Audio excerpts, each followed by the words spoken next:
ನಮ್ಮ ಇಂಡಿಯಾದ growth story ಮೇಲೆ ಎಲ್ರಿಗೂ ನಂಬಿಕೆ ಇದೆ. ನಮ್ಮ ಇಂಡಿಯಾ ಇವತ್ತಲ್ಲ ನಾಳೆ ಗ್ರೋ ಆಗೇ ಆಗುತ್ತೆ ಅಂತ. ಯಾಕಂದರೆ ನಮ್ಮ ಇಂಡಿಯಾದಲ್ಲಿ ಕನ್ಸ್ಟ್ರಕ್ಷನ್ ಆ ಥರ ಆಗ್ತಾ ಇದೆ. ನೀವು ಯಾವುದೇ ಒಂದು ರೋಡ್ ನೋಡ್ತಿರ್ಬೋದು, ಆ ರೋಡಲ್ಲಿ ಏನಾದರೂ ಕಿತ್ತಿ ಏನಾದರೂ ಒಂದು ಹೊಸ್ದಾಗಿ ಮಾಡ್ತಿರ್ತಾರೆ, ಯಾವುದಾದ್ರೂ ಒಂದು ಬ್ರಿಡ್ಜ್ ರೆಡಿ ಮಾಡ್ತಿರ್ತಾರೆ, ಇಲ್ಲ ಏನಾದರೂ ಒಂದು ಕನ್ಸ್ಟ್ರಕ್ಷನ್ ಕೆಲಸ ಆಗ್ತಾನೆ ಇರುತ್ತೆ. ಇದೆಲ್ಲ ನೋಡ್ಬಿಟ್ಟು ನಮ್ಗೇನು ಅನ್ಸುತ್ತೆ, ನಮ್ಮ ಇಂಡಿಯಾದಲ್ಲಿ ಸುಮ್ಮನೆ ದುಡ್ಡು ವೇಸ್ಟ್ ಮಾಡ್ತಾರೆ, ರೋಡ್ ಹಾಕ್ತಾರೆ, ಅದು ತೆಗೆದು ಅದು ಮಾಡ್ತಾರೆ ಅಂತ ಸುಮ್ಮನೆ ನಾವು ಬೇಜಾರಾಗ್ತೀವಿ. ಹೌದು, ಕರೆಕ್ಟು, ಚೆನ್ನಾಗಿರೋ ರೋಡ್ನ ಕಿತ್ತಾಕಿ ಮಾಡಿದ್ರೆ ಏನೂ ಪ್ರಯೋಜನ ಇಲ್ಲ. ಬಟ್ ಇದರಿಂದ ನಮಗೇನು ಲಾಭ ಆಗಲ್ಲ. ನಮಗೂ ಲಾಭ ಆಗಂಗೆ ಮಾಡ್ಕೊಬೇಕಂದ್ರೆ ಇಂಥ ಕಂಪ್ನಿಗಳಲ್ಲಿ ಇನ್ವೆಸ್ಟ್ ಮಾಡಬೇಕು. ಇಂಥ ಕಂಪ್ನಿಗಳು ಅಂದ ತಕ್ಷಣ ನಿಮ್ಮ ತಲೆಗೆ ಬರೋದು IRB ಅದು ಇದು ಅಂತ. ಆ್ಯಕ್ಚುಲಿ ಕನ್ಸ್ಟ್ರಕ್ಷನ್ ಕಂಪ್ನಿಗಳು ಹೆವಿಲಿ ಡೆಟ್ ಹೊಂದಿರ್ತವೆ, ಅಂದರೆ ತುಂಬ ಸಾಲ ಹೊಂದಿರ್ತವೆ. ಆ ಕಂಪ್ನಿಗಳಲ್ಲಿ ಇನ್ವೆಸ್ಟ್ ಮಾಡೋಕೆ ಹೋದರೆ ನಾವು ಕೈ ಸುಟ್ಕೊಳ್ಳೋದು ಗ್ಯಾರಂಟಿ. ಯಾಕಂದರೆ ಈ ಬಿಸ್ನೆಸ್ ಏನೇ ಇನ್ವೆಸ್ಟ್ಮೆಂಟ್ ಹೆವಿ. ನೀನು ಫಸ್ಟ್ ಇನ್ವೆಸ್ಟ್ ಮಾಡ್ಕ, ನಿನ್ನ ಕೈಯಿಂದ ದುಡ್ಡು ಹಾಕ, ಆಮೇಲೆ ಗೌರ್ಮೆಂಟ್ ಕೊಡುತ್ತೆ ಅಂತಲೇ ಇರೋದು ರೂಲ್ಸು.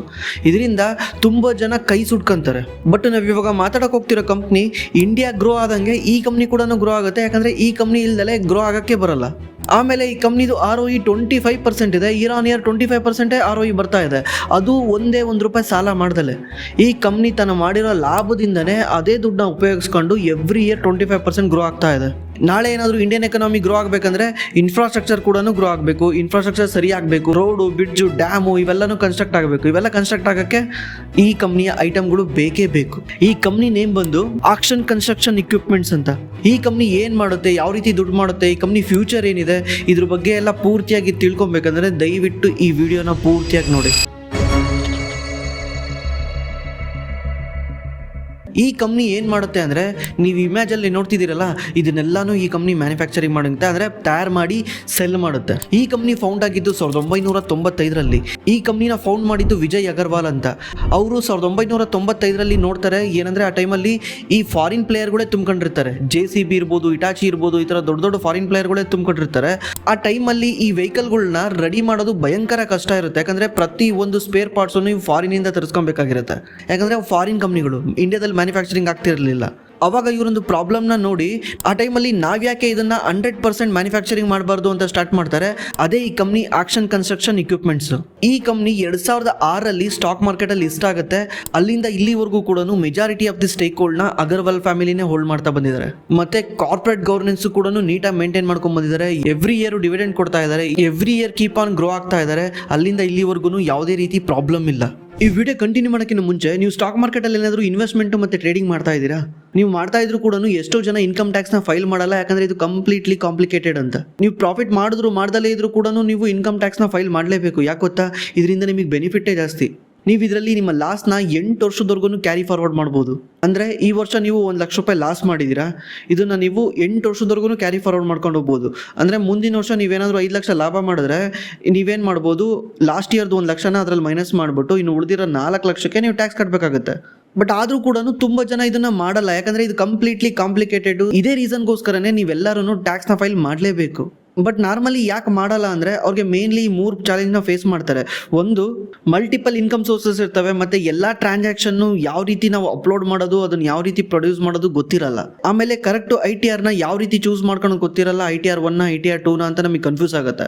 ಆಮೇಲೆ LTCG STCG F&O ಇದನ್ನ ಬಗ್ಗೆ ಎಲ್ಲ ತಲೆ ಕೆಡಿಸ್ಕೊಂಡು ಇದನ್ನೆಲ್ಲ ಮಾಡ್ಕೊಂಡು ಕೂತ್ಕೊಂತಾನೆ ಅಂತ ಎಷ್ಟೋ ಜನ ಇಗ್ನೋರ್ ಮಾಡ್ತಾರೆ.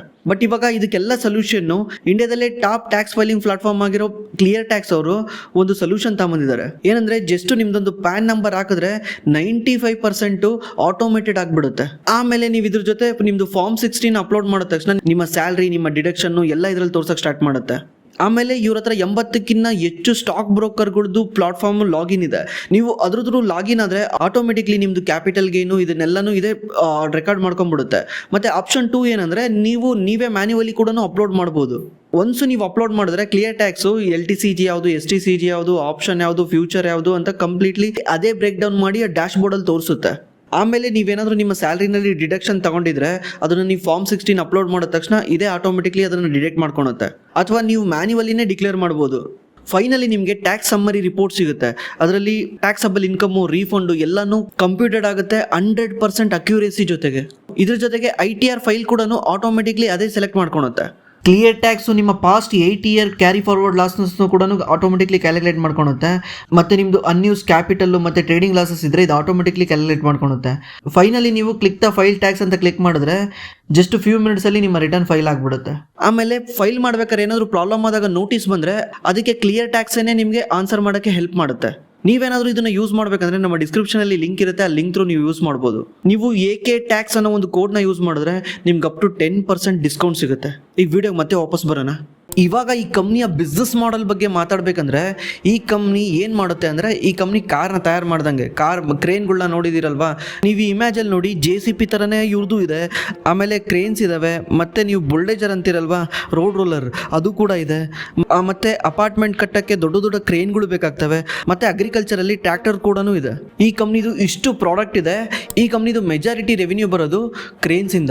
ಆಮೇಲೆ ಈ ಕಂಪ್ನಿ ಇಂಡಿಯಾದಲ್ಲೇ 60% ಮಾರ್ಕೆಟ್ ಶೇರ್ನ ಹೊಂದಿದೆ ಕ್ರೇನ್ಸಲ್ಲಿ. ನೀವೇನಾದರೂ ಕ್ರೇನ್ನ ಆಪ್ರೇಟ್ ಮಾಡ್ತಾ ಇದ್ರೆ ನಿಮಗೆ ಗೊತ್ತಿರುತ್ತೆ, ಏಸ್ ಕ್ರೇನೇ ಫೇಮಸ್ ಇರೋದು.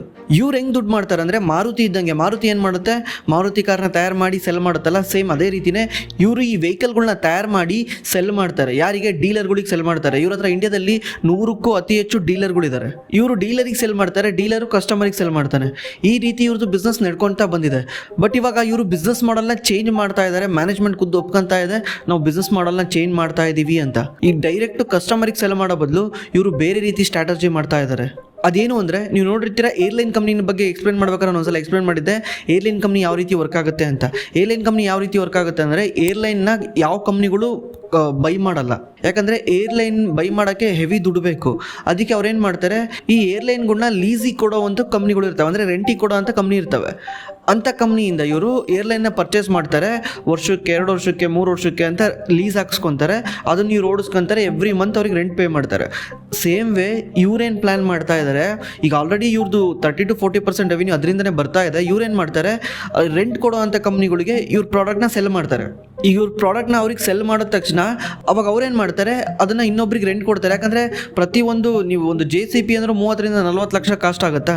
JCP ಅನ್ನೋದು ಬ್ರ್ಯಾಂಡ್ ಅಷ್ಟೇ. ಇದನ್ನು ನಾವು JCP ಅಂತಲೇ ಕರಿತೀವಿ. ಅದ್ರದ್ದು ಕಾಸ್ಟ್ ಎಷ್ಟಿರುತ್ತೆ, 30 to 40 ಲ್ಯಾಕ್ಸ್ ಇರುತ್ತಾ. ಈಗ ಅದನ್ನು ತುಂಬ ಜನ ಪರ್ಚೇಸ್ ಮಾಡೋಕ್ಕಾಗಲ್ಲ, ಇನ್ನೂ ಜಾಸ್ತಿನೇ ಇರುತ್ತೆ. ಇವ್ರ ಗಾಡಿಗಳು ಅಷ್ಟಿದ್ದಾವೆ.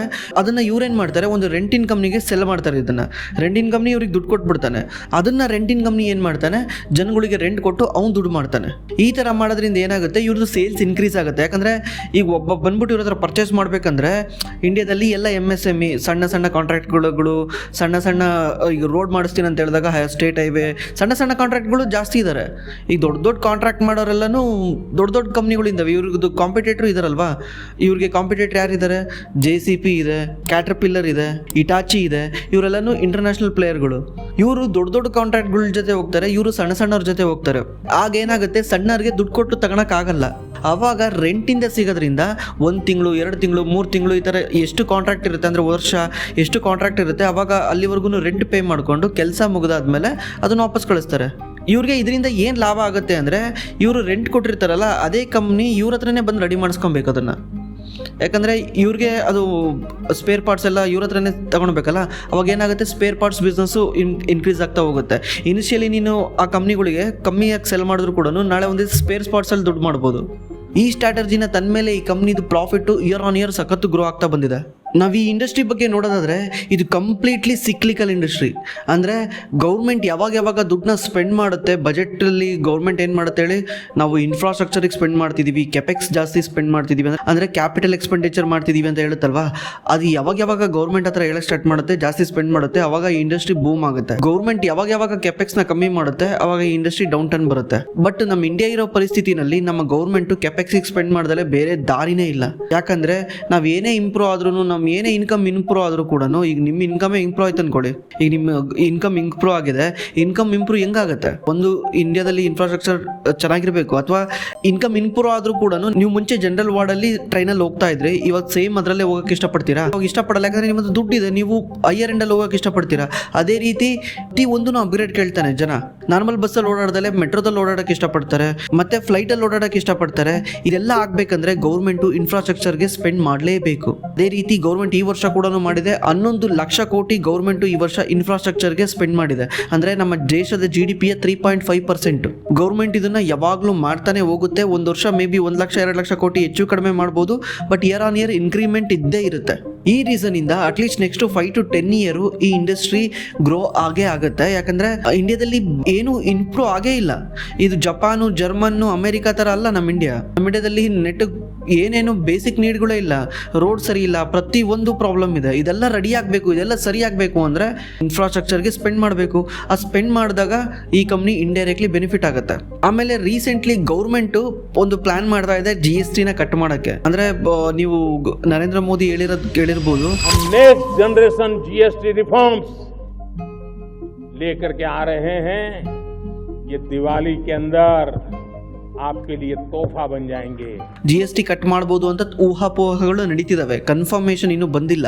ಒನ್ಸ್ ಅದೇನಾದರೂ GST ಕಟ್ ಮಾಡಿದ್ರೆ ಗೌರ್ಮೆಂಟ್ ಆಲ್ರೆಡಿ ಈ 2 ವೀಲರ್ ಕಂಪ್ನಿಗಳ ಮೇಲೆ ಮತ್ತೆ ಸ್ಪೇರ್ ಪಾರ್ಟ್ಸ್ಗಳ ಮೇಲೆ ಕಮ್ಮಿ ಮಾಡಬೇಕಂತ ಪ್ಲಾನ್ ಮಾಡ್ತಾ ಇದೆ. ಸ್ಪೇರ್ ಪಾರ್ಟ್ಸ್ಗಳ ಮೇಲೆ ಕಮ್ಮಿ ಮಾಡಿದ್ರೆ ಏನಾಗುತ್ತೆ, ಇವ್ರದ್ದು ಇವಾಗ ಕರೆಂಟ್ಲಿ 12-15% ಸ್ಪೇರ್ ಪಾರ್ಟ್ಸ್ ಇಂದ ಬಿಸ್ನೆಸ್ ಬರ್ತಾ ಇದೆ. ಇವ್ರದ್ದು ಟೋಟಲ್ 3,245 ಕೋಟಿ ಈ ವರ್ಷದ ರೆವೆನ್ಯೂ ಇದೆ. ಅದರಲ್ಲೊಂದು 350-450 ಕೋಟಿ ಇವ್ರಿಗೆ ಸ್ಪೇರ್ ಪಾರ್ಟ್ಸ್ ಇಂದ ರೆವೆನ್ಯೂ ಬರ್ತಾ ಇದೆ. ಇವಾಗ ಗೌರ್ಮೆಂಟ್ ಏನಾದರೂ ಸ್ಪೇರ್ ಪಾರ್ಟ್ಸ್ ಪ್ರೈಸ್ನ ಕಮ್ಮಿ ಮಾಡಿದ್ರೆ, ಅಂದರೆ ಅಲ್ಲಿ GST ನ ಕಮ್ಮಿ ಮಾಡಿದ್ರೆ, ಈಗ ಅದು 28% ಇದೆ, ಅದನ್ನು ಅವರು 18 ಅಥವಾ 12% ಏನಾದರೂ ಮಾಡಿದ್ರೆ ಸಡನ್ನಾಗಿ ಏನಾಗುತ್ತೆ, ಸ್ಪೇರ್ ಪಾರ್ಟ್ಸ್ ಕಮ್ಮಿ ಆಗುತ್ತೆ. ಸ್ಪೇರ್ ಪಾರ್ಟ್ಸ್ ಕಮ್ಮಿ ಆದ ತಕ್ಷಣ ಇವ್ರಿಗೆ ಸೇಲ್ಸ್ ಇನ್ಕ್ರೀಸ್ ಆಗುತ್ತೆ. ಯಾಕಂದರೆ ಇದು ಅವ್ರು ಏನು ಫ್ಲೀಟ್ಗಳಿಗೆ ರೆಂಟ್ ಕೊಟ್ಟಿರ್ತಾರಲ್ವಾ, ಅಲ್ಲಿ ಅದು 24/7 ನಡೀತಾನೆ ಇರುತ್ತೆ. ಅದು ಕೆಲಸ ನಡೀತಾನೆ ಇರ್ಬೇಕಾದ್ರೆ ಅಲ್ಲಿ ಸ್ಪೇರ್ ಪಾರ್ಟ್ಸ್ ಬೇಕಾಗ್ತಾ ಹೋಗುತ್ತೆ. ಅವಾಗ ಅವನೇನು ಮಾಡ್ತಾನೆ, ಯಾರು ಹೇಳಿ ಇವನ ಹತ್ರ ತಗೊಂಡು ರೆಂಟಿಗೆ ಕೊಡ್ತಾನಲ್ಲ, ಅವನೇನು ಮಾಡ್ತಾನೆ, ಅವನಿಗೆ ಕಾಸ್ಟ್ ಕಮ್ಮಿ ಆಗುತ್ತೆ. ಸ್ಪೇರ್ ಪಾರ್ಟ್ಸ್ನ ರೆಡಿ ಮಾಡ್ಸೋಕ್ಕೆ ಕಾಸ್ಟ್ ಕಮ್ಮಿ ಆಗುತ್ತೆ. ಕಮ್ಮಿ ಆದ ತಕ್ಷಣ ಅವನೇನು ಮಾಡ್ತಾನೆ, ಆ ಉಳಿದಿರೋ ದುಡ್ಡನ್ನ ಮತ್ತೆ ಇನ್ನೊಂದು ರೆಂಟಲ್ ಶಾಪ್ನ ಓಪನ್ ಮಾಡುತ್ತಾನೆ, ಇನ್ನೊಂದು ರೆಂಟಲ್ ಐಟಮ್ಗಳನ್ನ ಬೈ ಮಾಡ್ತಾನೆ. ಅವಾಗ ಏನಾಗುತ್ತೆ, ಇವ್ರಿಗೆ ಹೊಸ ಬಿಸ್ನೆಸ್ ಬರೋಕ್ಕೆ ಸ್ಟಾರ್ಟ್ ಆಗುತ್ತೆ. ಆಮೇಲೆ ಇವ್ರಿಗೆ ಈ ಸ್ಪೇರ್ ಪಾರ್ಟ್ಸಿಂದ ಒಳ್ಳೆ ಮಾರ್ಜಿನ್ ಇದೆ.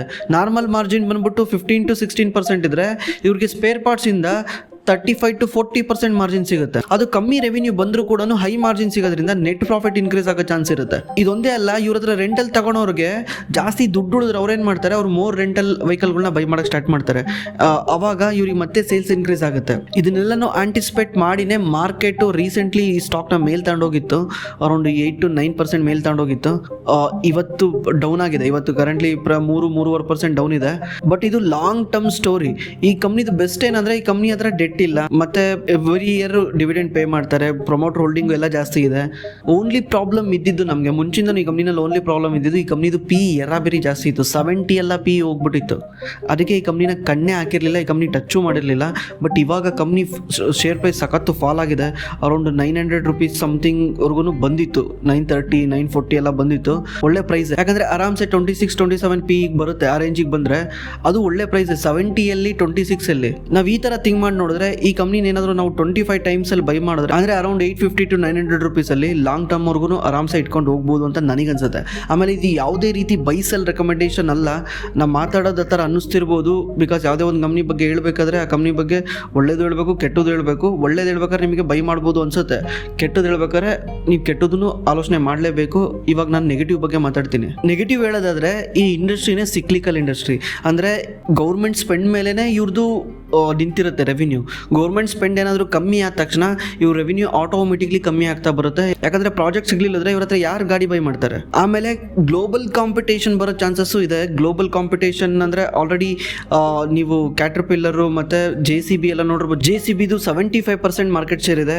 ಇಟಾಚಿ ಇದೆ. ಈ ಥರ ಇಟಾಚಿ ಕ್ರೇನಲ್ಲೂ ಚೆನ್ನಾಗಿದೆ, ಬಟ್ ಅವ್ರದ್ದು ಕಾಸ್ಟ್ಲಿ ಅಂತ ಯಾರು ಯೂಸ್ ಮಾಡಲ್ಲ ಅಷ್ಟೇ. ಅದು ಬಿಟ್ಬಿಟ್ಟು ಅವ್ರು ಏನಾದರೂ ಇವ್ರ ರೇಂಜಿಗೆ ಬಂದು ಇಷ್ಟು ಕಮ್ಮಿ ರೇಟಿಗೆ ಸೆಲ್ ಮಾಡಿದ್ರೆ ಅಲ್ಲಿ ಕಾಂಪಿಟೇಷನ್ ಬರೋ ಚಾನ್ಸ್ ಇರುತ್ತೆ. ಬಟ್ ನಮ್ಮ ಪ್ರಕಾರ ಮಾಡಲ್ಲ, ಯಾಕಂದರೆ ಅವ್ರಿಗೆ ಅದು ವರ್ಕೌಟ್ ಆಗಲ್ಲ. ಅಲ್ಲಿಂದ ತಗೊಂಬಂದು ಇಲ್ಲಿ ಸೆಲ್ ಮಾಡಿ ಅದು ಇಂಪೋರ್ಟ್ ಡ್ಯೂಟಿ ಎಲ್ಲ ಪೇ ಮಾಡಿ ವರ್ಕೌಟ್ ಆಗಲ್ಲ. ಈ ರೀಸನ್ನಿಂದ ಇವ್ರು ಮಾರ್ಕೆಟ್ನ ಡಾಮಿನೇಟ್ ಮಾಡ್ಬೋದು, ಬಟ್ ಇದು ಒಂದು ನೆಗೆಟಿವ್ ಇದೆ. ಮತ್ತು ಇವರು ಎಕ್ಸ್ಪೋರ್ಟಲ್ಲಿ ಅಷ್ಟೊಂದು ಫೋಕಸ್ ಮಾಡ್ತಾ ಇಲ್ಲ. ಓನ್ಲಿ 10-12% ರೆವಿನ್ಯೂ ಮಾತ್ರ ಎಕ್ಸ್ಪೋರ್ಟಿಂದ ಬರ್ತಾ ಇದೆ. ಎಕ್ಸ್ಪೋರ್ಟ್ ರೆವಿನ್ಯೂ ಇನ್ಕ್ರೀಸ್ ಮಾಡಿದ್ರೆ ಒಳ್ಳೆ ಚಾನ್ಸ್ ಇದೆ. ಯಾಕಂದರೆ ಇಂಡಿಯಾದಲ್ಲಿ ಗ್ರೋತ್ ಸ್ಲೋ ಡೌನ್ ಆದರೆ, ಇಂಡಿಯಾದಲ್ಲಿ ಕೆಪೆಕ್ಸ್ ಕಮ್ಮಿ ಆದರೆ, ಆಫ್ರಿಕಾದಲ್ಲೋ ಅಥವಾ ಶ್ರೀಲಂಕಾದಲ್ಲೋ ಅಥವಾ UAEನಲ್ಲೋ ಎಲ್ಲೋ ಇನ್ಕ್ರೀಸ್ ಆಗುತ್ತೆ. ಆವಾಗ ಇಂಡಿಯಾ ಎಫೆಕ್ಟ್ ಮಾಡಿದ್ರು ಅದು ಎಫೆಕ್ಟ್ ಮಾಡಲ್ಲ, ಬ್ಯಾಲೆನ್ಸ್ ಆಗುತ್ತೆ. ಬಟ್ ಇವ್ರು ಗ್ಲೋಬಲಲ್ಲಿ ಬರೀ 10-12% ಅಷ್ಟೇ ರೆವಿನ್ಯೂ ಬರ್ತಾ ಇದೆ. ಇದು ಕೂಡ ನೆಗೆಟಿವ್. ಆಮೇಲೆ ಇವ್ರದ್ದು ಆಫ್ಟರ್ ಮಾರ್ಕೆಟ್ ಸೇಲ್ಸು ತುಂಬ ಕಮ್ಮಿ ಇದೆ. ನೀವು ಕ್ಯಾಟರ್ಪಿಲ್ಲರು ಮತ್ತು JCBದೆಲ್ಲ ಚೆಕ್ ಮಾಡಿದ್ರೆ ಅವರು 35-40% ರೆವಿನ್ಯೂ ಅವ್ರಿಗೆ ಆಫ್ಟರ್ ಮಾರ್ಕೆಟ್ ಸೇಲ್ಸಿಂದ ಬರುತ್ತೆ. ಅಂದರೆ ಸ್ಪೇರ್ ಪಾರ್ಟ್ಸ್ ಸೇಲ್ ಮಾಡೋದ್ರಿಂದ ಅವ್ರಿಗೆ ರೆವಿನ್ಯೂ ಬರುತ್ತೆ. ಇವ್ರಿಗೆ ಜಸ್ಟ್ ಅದು 10-12% ಇದೆ. ಇದು ವೆರಿ ವೆರಿ ಲೋ. ಅದನ್ನು ಇನ್ಕ್ರೀಸ್ ಮಾಡ್ಕೊಂಡು ಹೋಗಬೇಕು. ಯಾಕಂದರೆ ಆಫ್ಟರ್ ಮಾರ್ಕೆಟ್ ಸೇಲು ಒಂಥರ ಇದ್ದಂಗೆ, ಏನು ಹೇಳಿ, ಒಂದ್ಸಲ ಗಾಡಿ ಸೆಲ್ ಮಾಡಿದ್ರೆ ರಿಪೀಟೆಡ್ಲಿ ಸ್ಪೇರ್ ಪಾರ್ಟ್ಸ್ದಿಂದ ರೆವಿನ್ಯೂ ಬರ್ತಾನೆ ಇರುತ್ತೆ. ಇರುತ್ತೆ. ಇಲ್ಲಾಂದರೆ 10 ವರ್ಷಕ್ಕೊಂದ್ಸಲ ಗಾಡಿನ ರಿಪ್ಲೇಸ್ ಮಾಡೋದು, 10 ವರ್ಷ 15 ವರ್ಷಕ್ಕೊಂದ್ಸಲ ರಿಪ್ಲೇಸ್ ಮಾಡ್ತಾರೆ, ಅಲ್ಲಿವರೆಗೂ ಹೊಸ ಸೇಲ್ಸ್ ಬರಲ್ಲ. ಇವ್ರು ಅದ್ರ ಬಗ್ಗೆನೂ ಕೂಡ ಫೋಕಸ್ ಮಾಡಲೇಬೇಕು. ಇದ್ರ ಜೊತೆಗೆ ರಾ ಮೆಟೀರಿಯಲ್ ಏನಾದರೂ ಪ್ರಾಬ್ಲಮ್ ಆದರೆ ಅದು ಕೂಡ ಪ್ರೈಸ್ ಇನ್ಕ್ರೀಸ್ ಆಗುತ್ತೆ, ಇನ್ಪುಟ್ ಕಾಸ್ಟ್ ಜಾಸ್ತಿ ಆಗುತ್ತೆ. ಅಂದರೆ ಸ್ಟೀಲ್ ಪ್ರೈಸ್ ಏನಾದರೂ ಜಾಸ್ತಿ ಆದರೆ ಇವ್ರು ತಯಾರು ಮಾಡೋ ಪ್ರೈಸ್ ಕೂಡ ಜಾಸ್ತಿ ಆಗುತ್ತೆ. ಅವಾಗ ಏನಾಗುತ್ತೆ, ಕಾಂಪಿಟೇಷನ್ ಬೀಟ್ ಮಾಡೋದು ಕಷ್ಟ ಆಗುತ್ತೆ. ಇದೆಲ್ಲನೂ ಎಲ್ಲ ಬಿಸ್ನೆಸ್ಸಲ್ಲೂ ಇದ್ದೇ ಇರುತ್ತೆ. ಮೇಜರ್ಲಿ ನನಗೆ ಕಂಡಿರೋ ರಿಸ್ಕ್ ಅಂದರೆ ಇಷ್ಟೇ. ಆಮೇಲೆ ನಾವು ಈ ವಿಡಿಯೋದಲ್ಲಿ ಮಾತಾಡಿರೋದು ಎಲ್ಲನೂ ಎಜುಕೇಷನ್ ಪರ್ಪಸ್ ಆಗೇನೆ, ಯಾವುದೇ ರೀತಿ ಬೈ ಸೆಲ್ ರೆಕಮೆಂಡೇಷನ್ ಅಲ್ಲ. ದಯವಿಟ್ಟು ನೀವು ಯಾವುದೇ ಒಂದು ಕಂಪ್ನಿನ ಬೈ ಸೆಲ್ ಮಾಡೋಕ್ಕೂ ಮುಂಚೆ ನೀವು ಖುದ್ದು ರಿಸರ್ಚ್ ಮಾಡಿ ತಿಳ್ಕೊಳ್ಳಿ, ಆಮೇಲೆ ಬೈ ಸೆಲ್ ಮಾಡಿ. ಇನ್ಫಾರ್ಮೇಷನ್ ಕೊಟ್ಟಿದ್ದೀವ, ಈ ಇನ್ಫಾರ್ಮೇಷನ್ ನೀವು ತಗೊಂಡು ನಿಮ್ಮದೇನಾದರೂ ಒಂದು ರಿಸರ್ಚ್ ಮಾಡಿ ಬೈ ಸೆಲ್ ಮಾಡಿ. ಇನ್ನೊಬ್ಬರು ಮಾತು ಕೇಳ್ಕೊಂಡು ಬೈ ಸೆಲ್ ಮಾಡಬೇಡಿ, ಯಾಕಂದರೆ ನಿಮ್ಮ ದುಡ್ಡು ನೀವು ಕಳ್ಕೊಂಡ್ರೆ ವಾಪಸ್ ಬರೋಲ್ಲ. ಥ್ಯಾಂಕ್ಸ್ ಫಾರ್ ವಾಚಿಂಗ್, ಮತ್ತೆ ಸಿಗೋಣ.